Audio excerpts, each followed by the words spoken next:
بسم الله الرحمن الرحيم. ولدلالته على هذا الاستجماع صار الكلام في قوة أن يقال. غرض د شارح د دې ځینه پنځه خبرې دي په دې عبارت کې.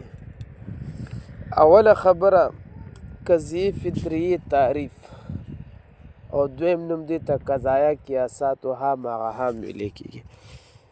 دویمه خبره قضیه الحمدلله قوت او مرجع.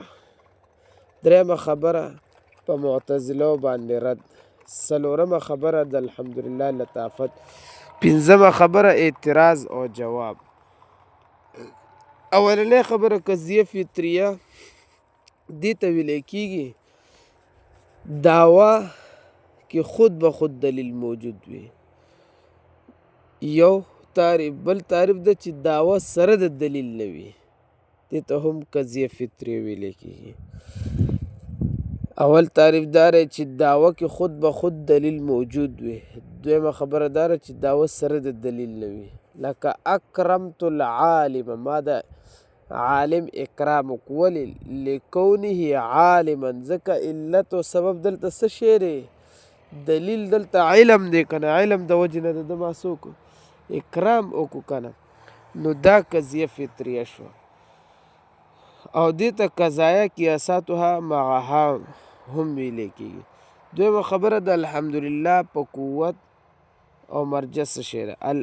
قضیه الحمد لله د دې دا په دې قوت کې ده. الحمد مطلقا منحصر في حق من هو مستجمع لجميع الصفات والكمال. الحمد مطلقا منحصر في حق من هو مستجمع لجميع الصفات الكمال. په دې قوت کې ده، یعنی حمد چې ذکر شي مطلقا دا به منحصر په حق د هغه چا کې چې هغه مستجمع د پاره د ټولو جميع صفات کمالیو لره. نو دا الحمدلله د دې پوره جملې مخفف دی. دا الحمد مطلقا منحصر في حق من هو مستجمع لجميع صفات الكمال. دا الحمدلله د دینه مخفف تا. نو اوس مطلق حمد دارنګ دی چې الحمدلله کې به الف لام یا جنسی وي یا به استغراقي وي. که په الحمدلله کې الف لام استغراقي واخلې نو بیا به معنی دارنګ شو چې هر حمد او د هر حامد حمد په هر زمانه کې الله رب العزت سره خاص دی. نو په دې کې درې تعمیمات راغو، یو تخصیص راغو. یو تعمیم خو د حمد د وجې نه په مصدر کې راغو، او دویم تعمیم د حامد راغی، او دریم تعمیم د زمانې راغو په هر زمانه کې.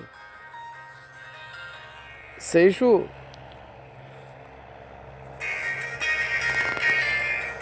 درې تعمیمات دي. یو د حمد چې هر حمد، دویم زمانه او دریم د حامد.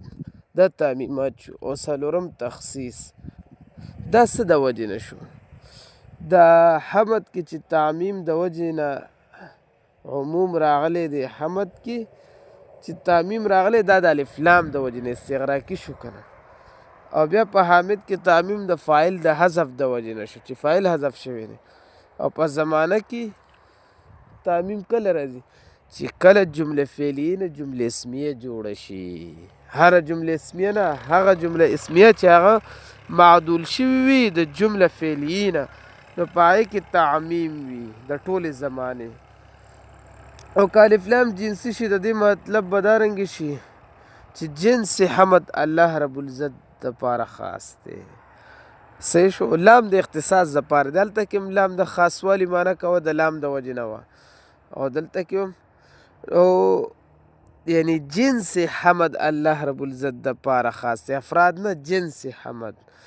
قاعده دا ده چې کله یو جنس یو شي سره خاص شي، تخصیص راشي، مخصص شي، تخصیص والی راشي د جنس د چا سره، د یو شي سره، د دغه جنس چې څومره انواع هغه خود به خود خاص شي هم د دغه شي سره چې کوم سره جنس تخصیص کړلی شوي وي او لام پکې د اختصاص دپاره دی. نو معنی دا رنګې شوه چې لفظ د الله دا علم دی، هغه ذات واجب الوجود دپاره چې هغه مستجمع دی د ټولې صفات کمالیه ورلرله. نو د دې دا مطلب شو. درېیمه خبره دا چې په معتزلو باندې رد من حیث کذلک نه شارح رد کوي. ولې هغوی وایي چې صفات باري تعالی دپاره ثابت نه دي، بیا به ممکنات وي واجبات وي دغه کیسې کوي که نه. نو شارح من حیث هو کذلک ویلو، دلته کې حیثو تعلیلیه ده. څه شی ده؟ تعلیلیه ده او دا هو ضمیر راجع دی الله تعالی ته چې صفات د الله رب العزت دپاره ثابت دي. څه دي؟ ثابت دي. څلورمه خبره د قضیه الحمدلله لطافت دا دی ولا یخفى لطفه لطافت دا دی چې دعوه سره د دلیل نه ده که نه پوه شوې. لکه مونږ چې وویل نو دعوه دا ده ګوره ما دعوه دا ده چې حمد د الله رب العزت دپاره خاص دی او دلیل پې لفظ د الله دی. ولې لفظ الله الذات واجب الوجود المستوجب لجمیع صفات الکمال نه عبارت دی که نه، او په صفات کمالیو کې یو حمد هم دی که نه. نو په شکل اول کې به دا رنګې وي. ګوره الحمد مطلقا من صفات الکمال، الحمد مطلقا من صفات الکمال دا صغرا شه. وصفات الکمال منحصرة في حق من هو مستجمع لجميع صفات الکمال دا کبرا شوه. نتیجه څه شوه؟ فالحمد منحصرة في حق من هو مستجمع لجميع صفات الکمال. دا شکل اول صورت شو. پنځمه خبره اعتراض دا وردیږي چې شارع کا دعوه شی دلته کاف حرف تشبیه داخل کو په دعوه باندې په کار دعوه چې دعوه شی ویلې وی که نه. نو که دعوه شی ولې ویلو نو ته به دې نه دا جواب وکړي